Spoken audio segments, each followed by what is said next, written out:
Good evening, YouTube. Thank you for joining. It's Thursday again. It's time for the Killer Comic Show. This time around, we have a very special guest. It's the one and only Katana Collins. Thank you so much for joining us. It's an absolute pleasure to have you here. Thanks for having me.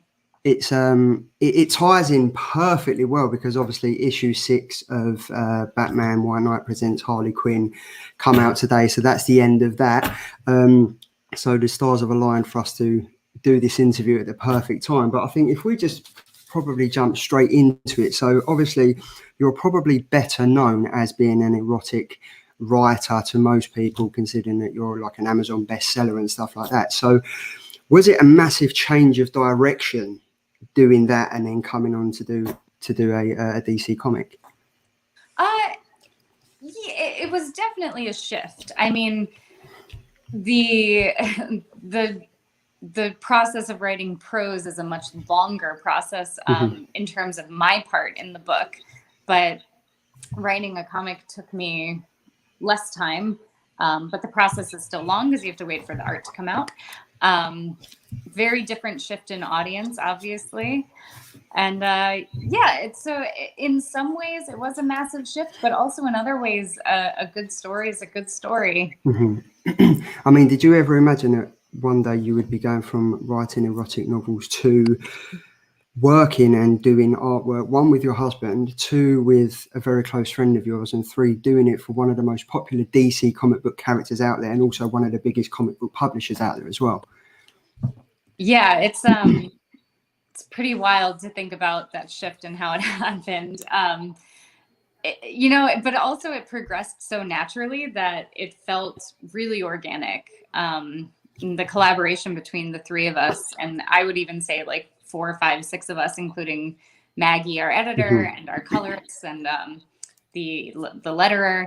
That collaboration just kind of fell together beautifully and naturally. And I mean, how did it? I mean, obviously working with Sean, as not a lot of people actually know that you two are a couple. I think unless you follow the comics. How do people not know that?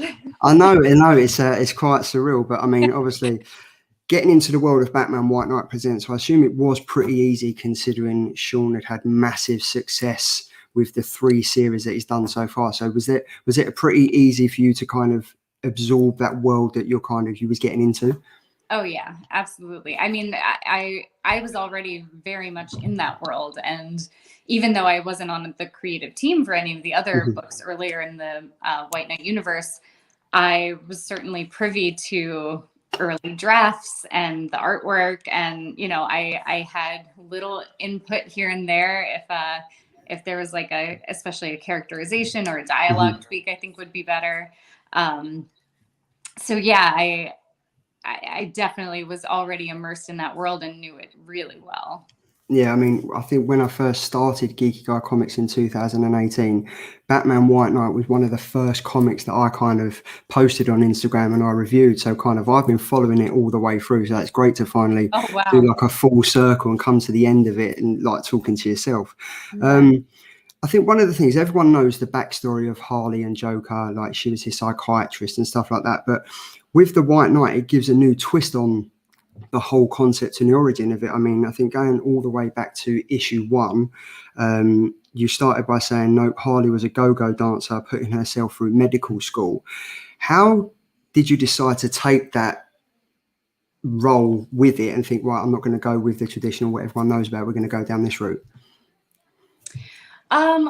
Well, it was one of the earliest things I think that we had kind of come up with, was that scene. Like, it was just that particular scene was something that both Sean and I had in our heads of, particularly that like upside down shot with Harley and Joker, or not Joker at the time, with Harley and Jack nose to nose.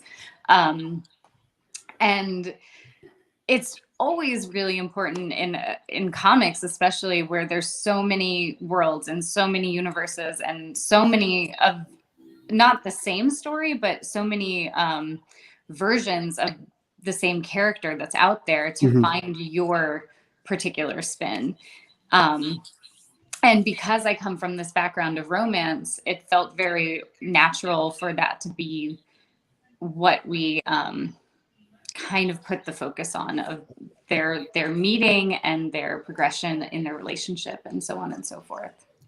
I mean, yeah, because it's totally different from what I mean. Because there's so many incarnations of Harley out there. We've got Harleen from DC Black Label. We've obviously got your White Knight Presents and stuff. So there's so many different versions out there. But I've got to say, I think this one has to be the most impactful, because we kind of see Harley as a single mother dealing with 2 children and stuff like that. So was that always your thought process going into this comic, that it was going to be something that people could relate to, instead of being a psychotic psychiatrist clown princess of crime that kind of is all out there and all about like the vigilantism and stuff? Yeah, that was definitely the real focus that I wanted. I wanted it to be almost like a quieter tale for Gotham or White Knight universe. I wanted it to be a little more subdued, and that by no means means that it's like less suspenseful or anything like that, but having it super rooted in real life struggles as well as the comic book superhero stuff.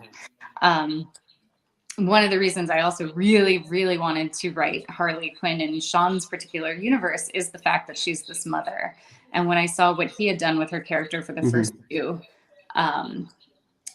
few stories, I could see this woman who's suffering postpartum depression, and I really wanted to see the journey that she went on through, where she learns to be not only Harley, but also Harley as a mom and Harley as a vigilante or Harley as a guy or whatever.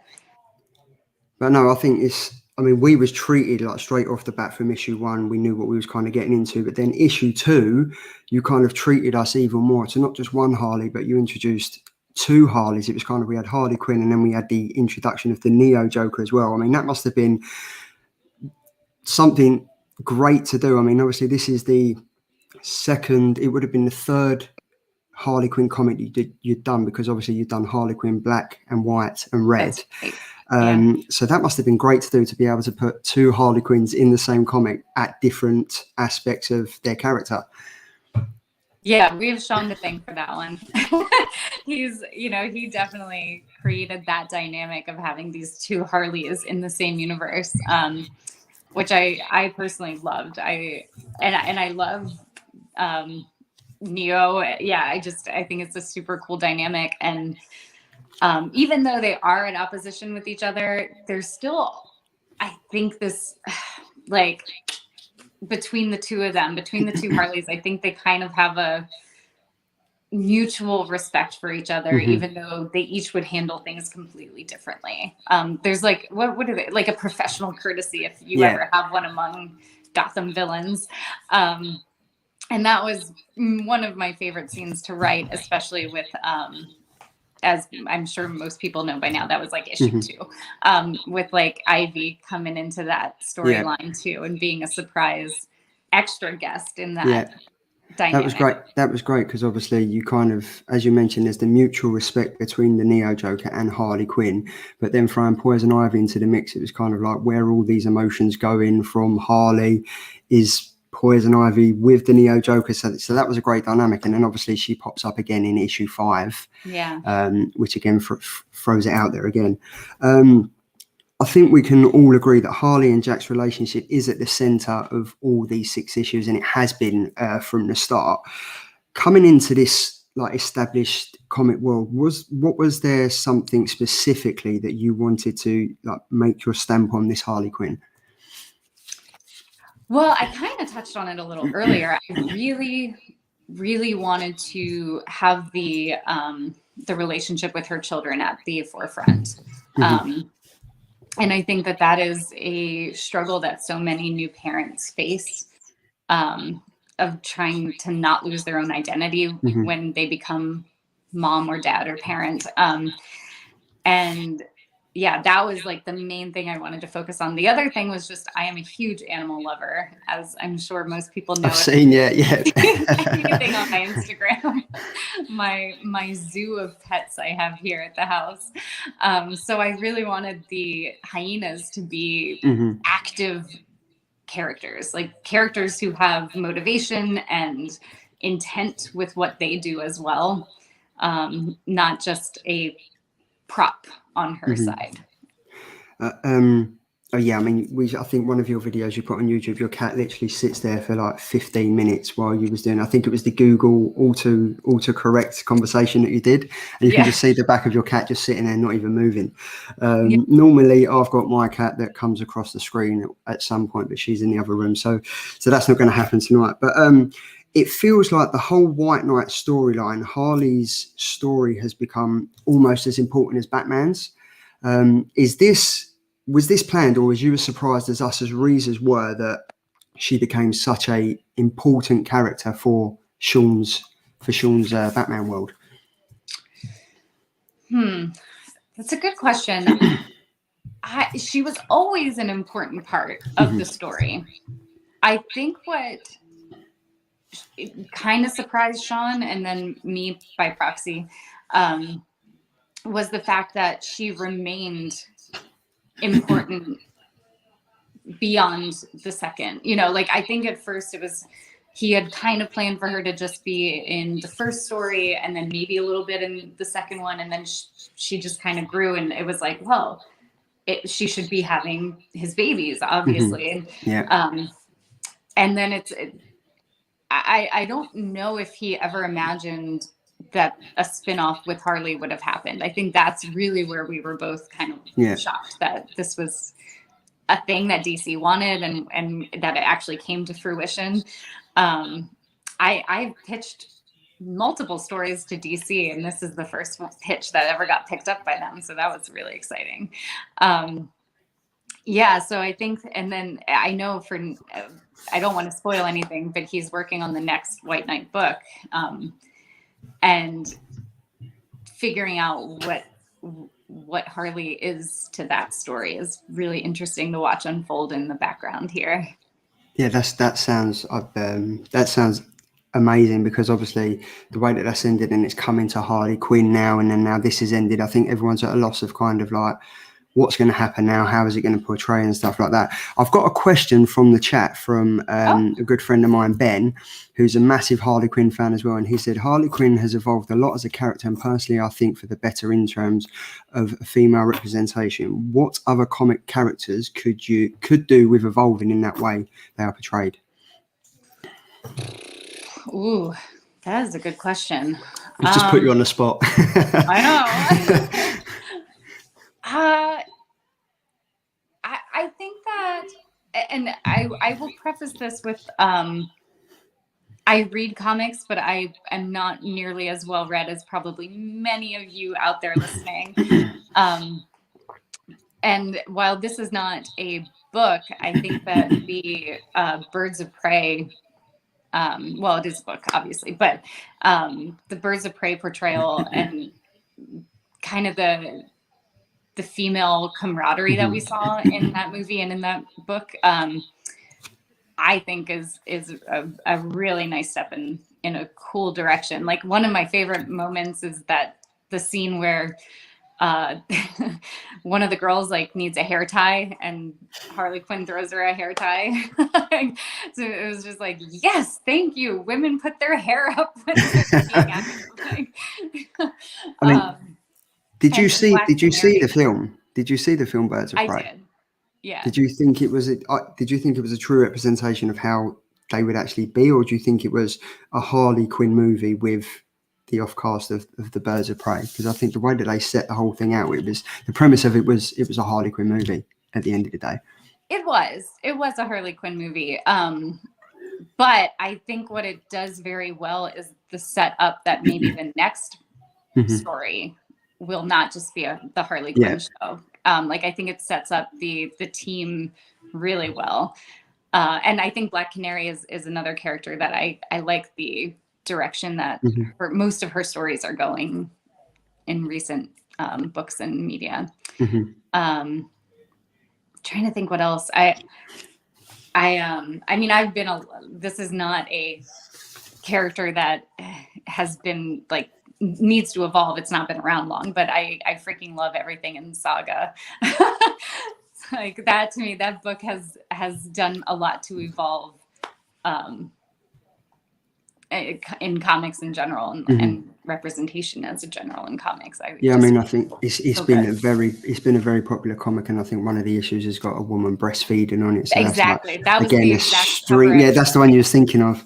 Yeah. And I think that was the first issue, wasn't it? Yeah. Wasn't it the first trade or something? Yeah. But yeah, I mean, it's. I think let's be honest. It's been an emotional 6 issues. You've had us up and down, and for me, and I know there's quite a few people in the chat, for issue 5, that really tugged at the heartstrings. And I'm not even ashamed to admit it. That's one comic that I actually cried at. But the thing is, it was the way that it happened at the ending. It was for a character. I was crying over a character that I didn't even think I would do. Is the fallout from that something you kind of expected, or are you overwhelmed with how sad and how emotional everyone got from that character dying? I figured there would be some of that. I definitely did not expect the amount of DMs where people basically said just that they were in tears. Like, yeah. So it was a little surprising, but I also knew the choice I was making. And like, I can tell we're trying to be a little vague right now. It seems like we're trying not to spoil. Oh, I think, do you know what? Like, issue 5 came out I think 3.5 weeks ago. So I mean, it's fine. I think everyone's read it. Okay. I know the majority of people in the chat have read it. So okay, well, we'll just give a quick, like, if you haven't read issue 5, pause, like, step out, come back in a minute.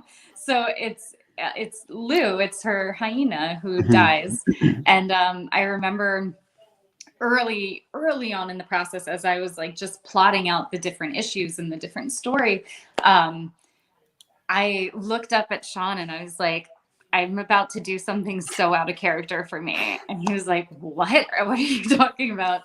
And I was like, I think I have to kill one of the hyenas. And he was like, no, you? like that's, and everyone who knows me was like, I can't believe of all people you would make this choice. It's so out of character because I'm such an animal lover. And for me, I'm like, kill all the people, get rid of all the people, but the animal better live. Like, yeah. So it was shocking for most people who know me that, and like, even as I struggled with like, am I really going to do this? I kind of kept going back and forth on if I was going to make that choice. And the other really funny thing that I was surprised that I kept getting this DM over and over from many people, where they kept writing me and asking, because I guess it kind of ends on a cliffhanger. I thought it was pretty obvious at the end of issue 5 that he was dead. Yeah. But I had a lot of people who didn't think he was dead. They were just like, no, he just collapsed. Like, he's going to be fine, right? It's Lou. Like, you can't kill one of her hyenas. Yeah. And that was really surprising to me. Like, it did not occur to me that, oh, right. Like, cliffhangers sometimes mean like, just kidding. We made it. But no. I mean, what made you decide it was Lou instead of Bruce?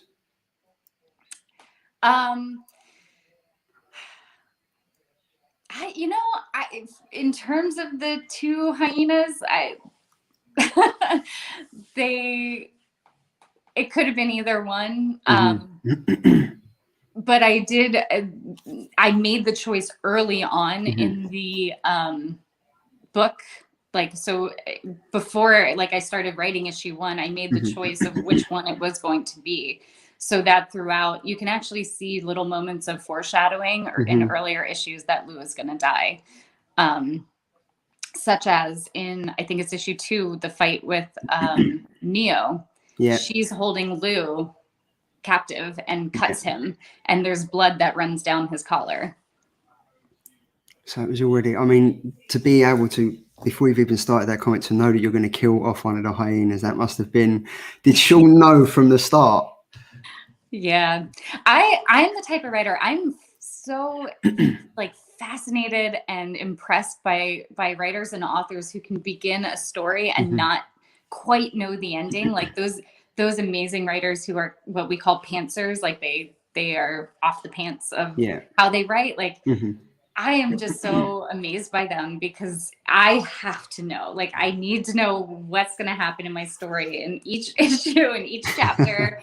And otherwise I feel like I go a little crazy and I can go off the rails with my writing too much.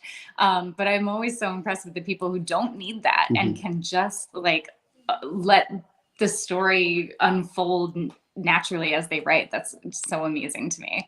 But not me. I had to know that Lou was going to die ahead of time. Even still hearing that, it kind of doesn't, you don't quite get it. You think, oh, actually, she has actually killed off. So there are going to be animal lovers out there that I'm sure you did get in your DMs, like, why the hell did you kill off the hyena? Like, what we're going to do now and stuff. Well, the other thing too that was so funny was, I maybe you haven't read it, but have you read Punk Rock Jesus by Sean? No, I haven't, no. Oh, well then I don't want to say it, but I give Sean a lot of crap anytime he gets rid of an animal in a book, and like I will make him like rue the day that he kills off an animal. And then sure enough, he was like, oh, well, look how the tables have turned. Oh my God, it must just be like such a great thing. So I guess the tables have turned now. You can kind of say to him, well, look, I did it. So there's kind of there must be a constant banter. We say banter for laughs and everything over here, but it must just be a constant back and forth with you guys, because obviously you worked, I assume you worked really closely together on all these comics and stuff like that. So was it a different aspect of the way that you was going to do it with Sean having his input and stuff like that? Because obviously Matteo Scalera, you've been friends, I think it's for around about 10 or 11 years now, haven't you? Yeah. Oh my gosh, I can't believe it's been that long, but yeah. And I mean, it must have been like a dream team of you three working together to create this. It has been one of the best Batman comics that has been out in recent years. It's been every single issue that's come out from the beginning, from what Sean did to where we're at now with the ending. It's been constantly a read of the week for me. And I know there's people in the chat that will keep up with that. And it's just been, to be able to do that for so long, it's a massive shout out to all three of you to be able to contribute to us readers, to be able to give us something to read that's so great. Thanks. Thank you. That means a lot. Yeah, I feel like in so many ways, I can't even take credit for it because it has been such a collaboration. I mean, there are definitely times where I've said to Matteo, like, it's a fight scene. I need a few of these things to happen, but like, if you want the freedom, create a cool fight scene that you've always wanted to draw. And, you know, and there are also times he's looked at the script and he's been like, I actually think this would be cooler to do a panel here and shift around the storytelling a little. And I couldn't trust him more, you know, like it's been a dream. And Sean and I, it is a challenge working with a spouse, but it also has been really great and mostly fine. Like mostly there have not been any knockdown, drag out fights. One of the funnier stories that I have was about like, and I think as the issues progressed, it got easier to work together. But on that first issue, it was a little tough because our styles are so different. Yeah. But at the end of the day, both Matteo and my style had to match Sean's. Like this was in his universe. So he kind of was the boss if we were ever going to define it as that. And I remember in issue 1, that scene where Duke comes over to Harley's house and he brings the spring rolls. Yeah, he brings egg rolls. Yeah. And she throws an egg roll at him. And I had originally written it that it hits him in the face. And Sean was like, I will die on this mountain that Duke cannot get hit in the face with an egg roll. I was like, what? But it's funny. And he was like, no, Duke is stoic. It can hit like the door frame next to him, but it can't hit him in the face. And it was, I remember literally having this like debate over where the egg roll hits for like an hour. Did you try it out? Did you actually get an egg roll and say, Sean, just stay there and let me see if I can? I really wanted to. I mean, because I've been like, I think it was you've had Sean read out some of your erotic novels on your I YouTube channel and have. stuff like that. Does he feel awkward about doing it? I mean, I think at the one where he's sitting in front of the fireplace and he's on the Kindle and he's reading it, and you can kind of see him looking over at you as if he's about to read something, and he's like, "I'm actually doing this, and you're videoing this." Is that something that you get him to do on a regular? I wish it was more regular, because it is one of my favorite things in the whole wide world is having him read from a super erotic scene of one of my books. It's, as you can imagine, it can be a little tough to get him to do it, but it's like there's just nothing that brings me more joy than hearing him read those scenes aloud. Man, that actually reminds me, I should have him do another one. Maybe Yeah, I mean, we'll because get you've got another one. because your recent ones are Beefcakes and Callback. Yeah. Has he done any reading of them that we can see up on YouTube soon? Because it is quality viewing, to be fair. It is quite. It is very funny. He did a reading from Callback. I'm trying to think if he did. I don't think he did one from Beefcakes. Maybe he did. I can't remember now. We did a few videos for Beefcakes. Like we You made the cupcakes and stuff, didn't you? yeah, like Yeah, we yeah. attempted to like make cupcakes in that improv game way where like my hands are tied behind my back and his are. Anyway, it was very silly and very fun. We're And basically just giant goobers. Well, I was saying that now, touching on that now, I think quite a well, the fans of both of you out there will know that this whole porn star thing came around because someone was at a Comic-Con and someone was they talking to Sean, and it came up that isn't his wife a porn star or something. Oh my God, that was a thing. I totally forgot about that story. Sorry. You've probably pushed it to the back of your memory. I think I suppressed that. Oh my gosh. I wish I could, but that was like absolutely a thing that happened where, yeah, like someone thought that I was literally a porn star because I wrote, or I don't know if they just, all they heard was erotic or erotica. Yeah. And that's where their mind went. And I was like, I don't know how to react to that. Yeah. Wow. I need to like go back and try to remember that story in its entirety, because I clearly blocked it. I wonder if Sean remembers it. I'm gonna text him.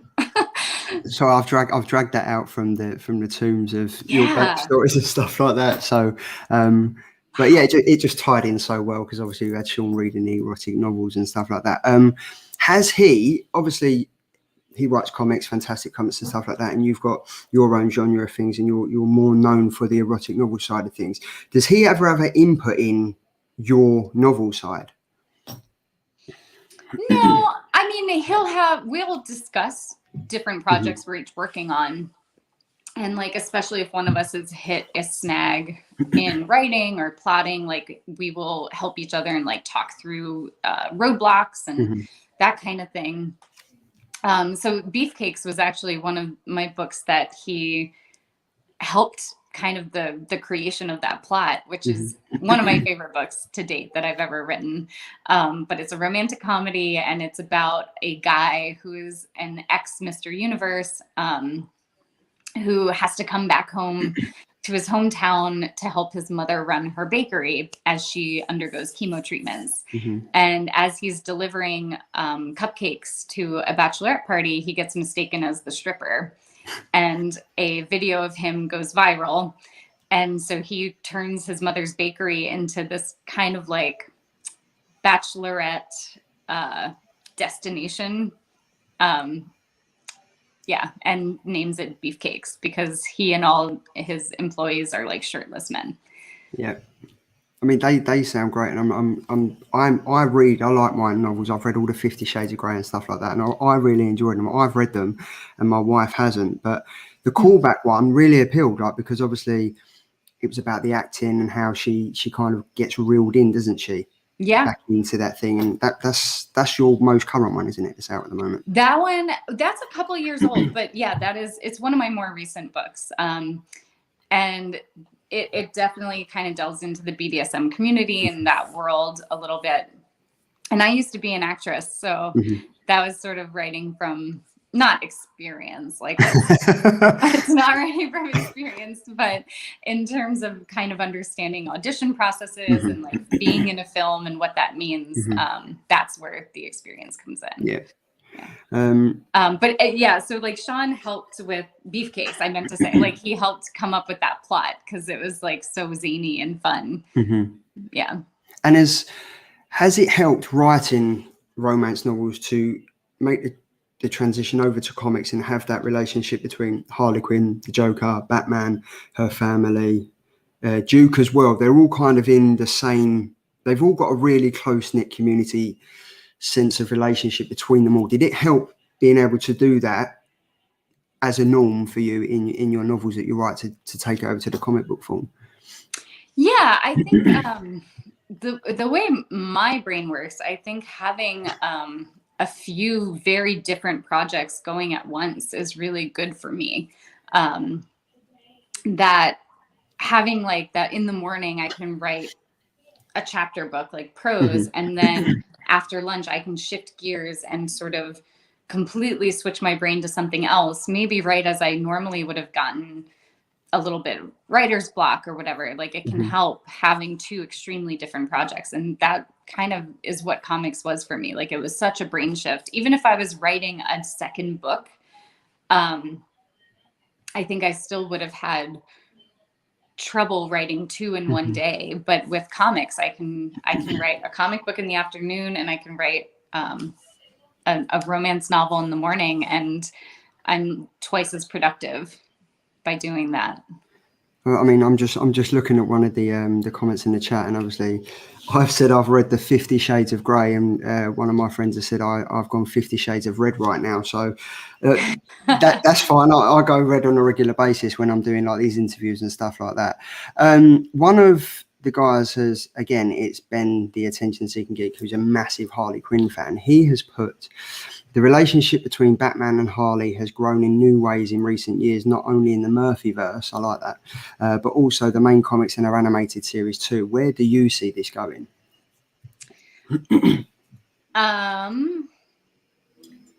Or can you not say? I'm trying to find a way to say it that's not spoilery, because again, obviously I have the inside track on what's coming next. But what I can probably speak to is more the fact that in the Murphyverse and White Knight, they have kind of an unshakable bond that I think it's easy to latch on to a romance as what that bond might mean. But to me, it's not necessarily about romance. It's just that they are two people who lost someone, i.e. Jack, who had kind of grown to be, for Batman and Bruce, like not necessarily someone he loved, but he was a huge part of his life. And for that to be gone is a momentous thing to happen to him. And obviously for Harley, that was the love of her life. So through that, I think they've just kind of had this event that has already, like, they've already had a bond. As you can kind of see in my flashbacks, we sort of set that up even earlier to where Batman always saw something in Harley. He saw something good in her, despite as she was spiraling down Joker's rabbit hole, if you will. So like the seed was always there, but it really isn't until White Knight book 1 that relationship starts to grow. And then after Joker is back in prison in Curse, and Bruce helps, Batman helps deliver her babies and is putting her crib together. Like it's just this slow, tight bond that you can't break, even though and I don't personally know that they would ever let themselves be in a romance in White Knight, but I think there's certainly a bit of yearning for that, or at least maybe them entertaining the thought now and then. But above all, especially in Harley's book that we did, she didn't need a relationship. She needed a friend. And that's, I think he knows that too. And like, that's, no matter what, I think they will always be there for each other. And that leads on perfectly, because obviously in issue 6, which is the final one, we are introduced to this fantastic Harley Quinn, her noir suit. And at the back, you kind of get to see Sean's sketches of, I'm just going to flash out quickly in case no one's read it yet. You get to see like his line work of the Harley, he calls it the Harley Quinn upgrade of the suit and stuff like that, which is so cool, by the way. That is such a great suit, and it's so good seeing her in the black and grey and stuff. And there's also yellow in there as well, because for me, the fact that it was made by Batman, it was given to her by Batman from the back of the Batmobile, is such a fitting addition to the end comic. But it also, for me, it kind of fits their relationship on the fact that, as you said, they want to be friends. There's always that, is it going to happen? Is it going to happen? And we haven't even seen that really, apart from in, I think it is Batman Red and White, which I'm going to kind of just try and get on now. Right. So, so in this one, obviously, this was chapter 6 of DC's Digital First. I think there's 17 issues of it. And this is kind of like the first issue where we kind of see how Harley really feels about Bruce. Now, this is obviously done by yourself and Sean as well. Is this kind of where it started the ball rolling for Harley Quinn in the White Knight? Because this was done, I think, was this done in 2020? Yep, that was put out in the summer of 2020. You know, it's funny because that was, we paused writing and working on the Harley Quinn book to do this quick little short story, I guess we'll call it. So it was kind of like an addendum, like it's almost an epilogue, right? Like it's not, because it takes place after the story, but by a couple of years after, I think maybe a year after. And so it is the first time that you actually see Harley acknowledge her feelings for Batman. But also with that, I mean, she still doesn't say, you know, like she still doesn't say like she wants him, she wants to be with him, she wants relation. It's still nothing like that. It's still kind of vague in the sense of just she's letting him know on Valentine's Day how much he means to her. And there we go. And I was literally screaming at this going, just post the bloody letter. Like, what are you doing? Just post it. And it was just, I mean, like the way it ends is just this. And you're kind of like, what is going on? And then you've kind of done a perfect trail into the Seymour in a Batman White Knight presents Harley Quinn and stuff. Do you in your overall aspect of this, do you see her kind of becoming like an unofficial member of the Bat family? Is that something that you would kind of, in your own thoughts as a reader, want to see? Personally, yes. There's nothing in the works for another White Knight Harley story yet. But like if I had if I had like just my pick, like I could do whatever I wanted right now, I would love to start some sort of like Harley noir, kind of like Harley as a private eye, because again, I don't know if I want to, because issue 6 like just came out, so I'm like, I probably shouldn't spoil anything if you haven't read it yet. It literally, when did it come out? It came out yesterday. Yeah, like just a day or two ago. But it's set up very well that if Hmm. she if we wanted to continue like a Harley PI kind of story, or like kind of in the vein of Hmm. the Detective Batman type series, right? Like, and she has the Harley Noir suit now, and which is funny because that came about because in issue 5 we like blow up her house, and Yeah. as I was writing issue 6, I was kind of like, uh-oh, like she wouldn't have her suit anymore. Like it would Yeah. literally be in ashes with the rest of her stuff. Um, and so that's when Sean was like, "Ooh, this is a cool opportunity. Like, what if Batman gave her a suit that was Yeah. like more stealthy?" And originally we had called it Stealth Harley, which like wasn't very good. Like Yeah. that is a terrible name. And we had one of our readers help us come up with the name Harley Noir. Angel is her name, and she's wonderful. And we kind of gave her a few of the sketches and Hmm. like asked her what a good name for this new Harley outfit would be. So that's how Harley Noir came about. I mean, because in the variant cover as well, that it just looks sensational. Like it looks Yeah. great. I mean, that's a very iconic like Batman pose as well, like standing on one of the gargoyles, looking out over Gotham City. Yeah. Um, it's just great. It is very awesome. I've got another question from the chat.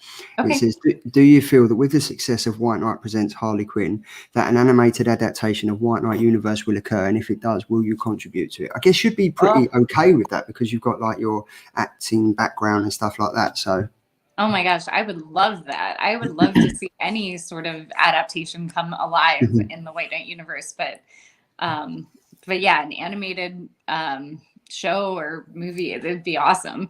And I would love to contribute to it, whether that's as a writer in a writer's room or a producer. But Mhm. you know, that's always a little tricky. And it would be super fun to be a voice actor in it. It's funny. One of the questions we get asked a lot is like, who would you cast if you were Mhm. casting it as a movie? And for me, I see our Harley as Kristen Bell. Yep. I think she would be sensational. Yeah, she's a great actress. Yeah. And Um, she's got that kind of like zany quality to her, but also still very rooted in mhm. reality. Plus, she's a mother. Yep. So I think there are probably levels of it that she can relate to as well. Because obviously there's been adaptations of Harley on the screen. We've obviously had Batman Adventures, and then we've had the Harley Quinn TV show, which was very zany, crazy, I've never cartoon seen done. it, but I hear Oh my! really good things. It's so good. It's Yeah. it's hilarious. I think the first introduction of her, you're kind of like, wow, this is the Harley we're gonna get, and it's full on. It's fun. It is good adult humor. It is hilarious. I'd I feel like definitely that's suggest that. streaming on something I don't have. That's why we haven't seen it. Oh, it is. In the States, you get everything. I'm sure there's like HBO Max or there's something over there that I you think can. it's on, I think it might be HBO, and that's why we haven't seen it. But I really want to. I would definitely suggest getting it. I think it is so great. I think there was 2 seasons of it. I think it was like 12 episodes in each. Oh, Um, yeah. but it's a totally different Harley to this one, which I think this one would definitely work as a TV series because it's got the darkness, it's got the grittiness, and obviously she's the main character of it. But then you've got the Batman, Jack Napier, and Duke and everyone like that. When you were setting this up, did your acting background, because obviously it's all about like the damsel in distress, she's come back, she wants to find Hector and stuff like that, that's kind of the side story to the main part of it. Was that as enjoyable writing that part of the things because obviously of your background and stuff like that as it was doing the Harley? Oh yeah. I again, I'm sure this is like old news by now how much I love anything to do with theater or film or acting or noir. So having this new villainess who is this kind of like old Hollywood. Hmm. I mean, it's not Hollywood because it's Gotham, but Yeah. you know, the inspiration was old Hollywood. And I remember saying to Sean, like, I really want her to paint herself in black and white. Like, I want her makeup to be Hmm. black and white. So she is black and white from head to toe in a world of color. Hmm. Um, and and it was funny because at first he was like, I don't know that that's going to translate. And it did. Oh, my cat just came in. um, and he wasn't sure that would translate. Mm-hmm. And I think Mateo I guess this is actually more of Dave Stewart who made that come to life Mm-hmm. with his colors, and it really just worked. I've had confirmation that from another Harley Quinn fan, this is Dan Piercy, he's in the States, he has said, I think all the episodes are on HBO Max now. So okay, there you go. You can get onto that. We'll probably sign up for that just to watch it. Plus, I feel like something else was on HBO that we wanted to watch. Oh my God, my cat's going to knock my phone Is it over. Justice League? Justice League. Yeah. Is that it? Is that on HBO too? That's the new one that's came out. It's like 4.5 hours. Yeah. That's quite good. That's probably what I'm thinking. Yeah. But I mean, regarding the Harley Quinn noir suit, Dan's just put in the chat, they are kind of doing the Harley noir in the criminal sanity book. Have you seen that? Because that delves into her detective aspects a lot more. She's like working for the GCPD and stuff like that. Do you kind of read some of that and think that's definitely where this is kind of heading? So in a way, but also not really, because the way I see our Harley is one of the things she's been struggling with in this whole book is not really feeling like she belongs in the GCPD.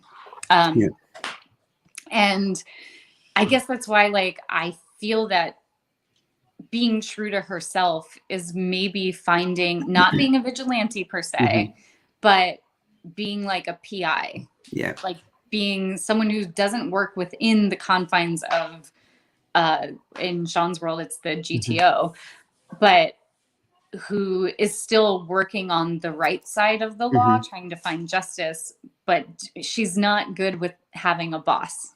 Yeah. And as a private detective or a private eye, she can be her own boss.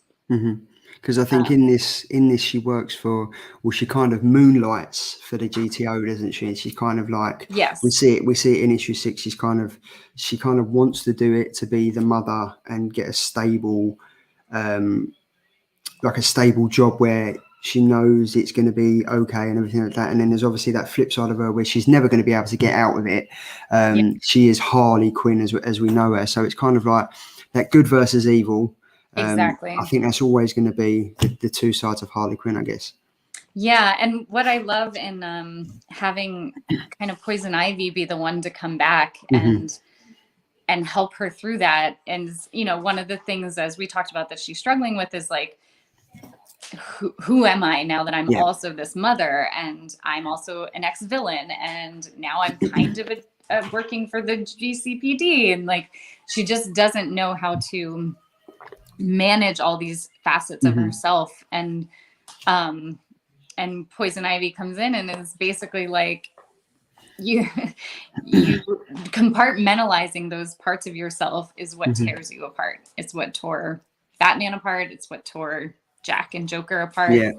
And I think it's very poignant having Ivy be that one to help her through that, because even though Ivy's not a mother to children, Ivy has always been mothering to plants, like she's nurturing, she's motherly.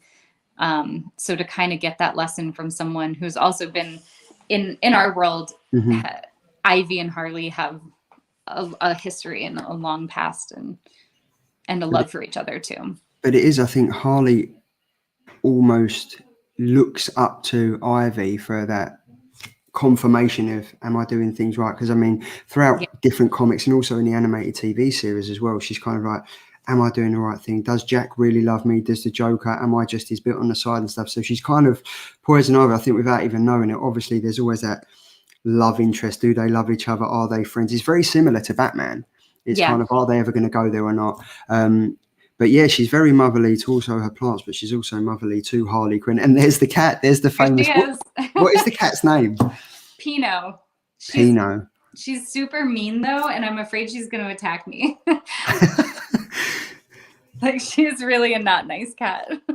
Oh, is that the one that sat in front with the back of her head? Just for, she's our only cat. I've also never had a cat in my life, and Sean has had many. And so for me, I just kind of thought all cats were like this. Like all cats, like you can't really pet and like that they don't really like you. And he was like, no, our cat is just the biggest asshole. Like, so apparently other cats are really great, and I just have a mean bully.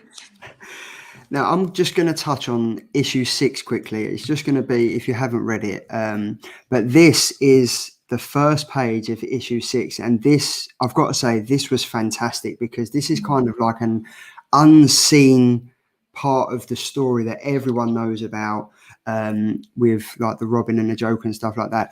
But for me, the whole relationship throughout the whole, the White Knight and stuff, is that it's not the Joker overstepping the line, that line that's been drawn in his hand. It's kind of Harley doing it. And now we see this. We've got this next one here, and then I'm going to go to this one as well, and then I'm going to come off it because I don't want to ruin it for the readers out there. But it's such a different portrayal of the two of them and how they're dealing with their relationships. Because I think if we go back to what we were speaking about before, everyone knows it as the Joker. He's in Arkham Asylum. Harley's been assigned as his psychiatrist, and it's him that turned her. Whereas in this comic, it's kind of like she fell for him before that, when he was Jack. So she's kind of see the good side of him. Was that hard for you to get your head round, especially doing that first scene that a lot of people haven't seen? Like, I wouldn't have thought that Harley would have been the one to snap Joker out of that for doing that to Robin. Yeah. So in general, it was I was having a hard time writing a love story between Harley and Joker that begins with them with Joker as Joker. Like, for me personally, and lots of people have actually done it beautifully and really well. But as a writer, one of the things you sometimes struggle with is like, well, if someone else has already done that and done it perfectly, like why would I come in and put a very tiny new spin on it? So that's why we kind of made this choice of like, well, what if instead of being his, which eventually she is his psychiatrist, but we don't start there. We start with her having met him kind of before his disorder degenerates into Joker. And it was easier for me to wrap my head around falling in love with him. And I think, you know, that's something that probably some people can relate to, is, you know, falling in love with someone who changes or has a health issue that comes about later in life. And what do you do in that scenario? Do you just give up on them when you love someone? No, like and she's in it through probably too much thick and thin. Right. And that scene with Jason Todd is kind of her moment that she realizes that she has to, she can't do it anymore. And I think that scene is also really important because it's Lou. It's the dog, or not dog. Hyenas are actually, do you know this little fun fact about hyenas? No, go for it. That they are more cat than dog. Really? Yeah. I think of them as puppies, but they're not. They're actually more. Then looking back at your cat, if it's an arsehole then, and it's a bit vicious, then I guess we can kind of tie that back. So your cat is probably more hyena. Yeah, she's definitely more hyena. But no, that's great. And again, it is, Lou seems to be the one that Harley turns to the most, isn't she? I mean, I'm looking over at the second screen, and she's saying, Lou, don't worry, I've got this and stuff, and she's dealing with it. And then even in Black and White and Red, she turns around to Lou and says, it's okay, Mummy's going to go back to Arkham and see her old friends. He seems to be the one that she kind of goes to and communicates to a lot more. So again, throughout the whole thing, you can kind of see the bond, which is probably why it struck a nerve when you did the unthinkable and killed him off. Horrible. What am I doing? I also love how in Sean's world, and I think this is something that, you know, he did and created, and then I kind of took it and moved it over and kind of built upon it. But, and it's probably in other Harleys and other worlds too, of course, but like, she's her biggest fear, I think, is being vulnerable. Mm-hmm. And that is why at the end of Black, White, and Red, like, she cannot mail that letter. Yeah. Like, it was enough of a step for her to even write that letter.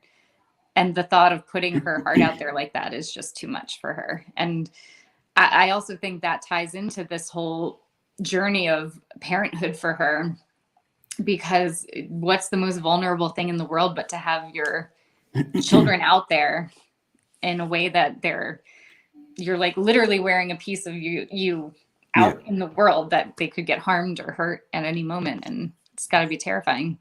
And we've just got a fun fact. So Ben has said, apparently there's only one hyena in Birds of Prey because they couldn't afford the special effects for a second one. I heard about that, actually. Because, yeah, like when you're watching that film, you're thinking, oh, is the other one hiding, or where is he gone and stuff? But yeah, he's actually not there because they didn't have the budget in Hollywood for Harley Quinn's first movie. It's ridiculous. Yeah. But yeah, I think, and another fun part of that is that the Joker has actually got a Batman t-shirt on as well, which I kind of thought was, again, very mind manipulative when he's got Jason Todd sitting there. So probably one of the last things he's ever going to see is the signal that he's grown up with. That was great. That was that's a Sean detail. You can kind of see like the Sean's darkness and gritty details that he kind of throws in and stuff. Yeah. But yeah, that's such a genius little move that he added with having that Batman on, because you're absolutely right. It's like more of a middle finger to Robin there. Yeah. Oh no, it was just awesome, and the whole setup of the scene and stuff like that it was really great for it to be in the final issue and that impactful and that emotional at the start, and then ending how it did as well. If I had a hat, I'd take it off you because it was very well done. So now that the comics have sadly come to an end and stuff, have you kind of got everything out of your system, as it were, that you wanted to? And for what are you hoping that the readers take away from your issues? If anything. I mean, any story I write, I just want there to be a ton of heart. And like, I think that for me, yes, action and fighting and the exciting fight scenes are fun, but that's not the stories I'm in it to tell. I'm in it for the relationships that we see and the growth that we see. And and I don't know if that's necessarily a takeaway other than just wanting people to feel the love. And I think by the end, Harley feels peace. Yeah. Which is what I hope comes across. But I also feel, like I said, I don't feel done with this Harley. Like, I would love to do some sort of like PI or a Harley Noir series of some sort. It would be fun. There's also a bunch of other characters I would really enjoy expanding and writing within not only this universe, but maybe other universes. What was your favorite issue to write out of the 6 that you did? Or it might be Black, White, and Red issue 6. But what was your favorite one? Think for a second. So the one that came fastest and was like, easy is not the right word, but the one that just felt like I knew what this issue looks like. I know where it's going. I know the dialogue, was issue 5. Like I kind of knew every little piece of that issue and how I wanted that to play out. But in terms of favorite, it was not my favorite because it ends horribly.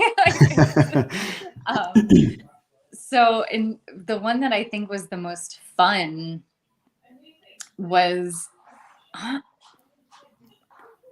kind of think it's, which one is the gray ghost fight? That's issue 3? Yeah, it is issue 3, yeah. I think that was probably my favorite to write, issue 3. Or at least that scene was really fun. Yeah. I also remember really liking issue 2 personally. like the balloon animals in the park. But again, it's not a very actiony. Hmm. Although that's not true, because it starts with the Neo. I think issue 2. I'm going issue 2. That's my favorite to write. Because issue 2, as you said, with like the balloons and stuff like that, that Yeah. again, for me, when I read that, I kind of tied it back to a Killing Joke, you know, where Oh he's at yeah. the theme park and stuff like that, and he's got Gordon like singing up on the stage and stuff like that. So maybe unsubtly knowing you kind of did that, but it was great. I think it was issue 2 was, yeah, I think it was very well done. For me, it was issue 5, the fact that it was so emotionally charged and the unthinkable happened at the end, and we all cried over a character that we didn't think would. Yeah. 2 more quick questions before you go, because I know you are very busy. I've got Ben here said, any Marvel characters you would like to work on, Katana? I don't know Marvel as well. I'm going to be honest. Let me think for a second.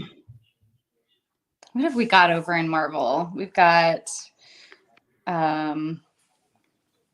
It's funny because I don't read a ton of Marvel. I'm trying to like think of the movies, which is We've got what like, I know of. Captain Marvel. We've got She-Hulk. I did. I Black read Widow. She-Hulk. I really liked She-Hulk when I read it.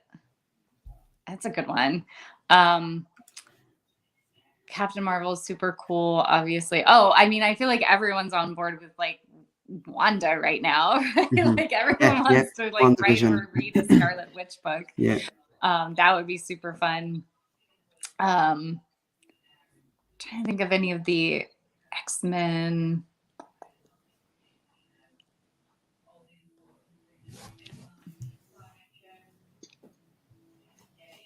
I do. I mean, I've always loved Guardians of the Galaxy. Would be great. Yeah. Yeah, that would be really fun to write. But maybe that's something that you can kind of get into next. I mean, Gore Vidal said the Murphyverse has added a maturity, which I think we can agree. It has kind of, where it is in DC Black Label, it is more mature to Harley Quinn, which has been lacking for many years. Have you and Sean considered working on a Wonder Woman or another character that's been shortchanged? Interesting. I haven't necessarily thought about writing a Wonder Woman book, but I mean, yeah, like who wouldn't want to write Wonder Woman? Yeah, classic. That would be great. Yeah, that'd be awesome. I don't know if that would be in a White Knight universe, or if that would just be something outside. Something totally different. Yeah. But honestly, thank you so much for coming on. It's been great having you on. Apologies about the miscommunication about the different times and stuff. I mean, you was on an hour earlier, so I hope you wasn't just sitting there twiddling your thumbs trying to get away from your angry cat.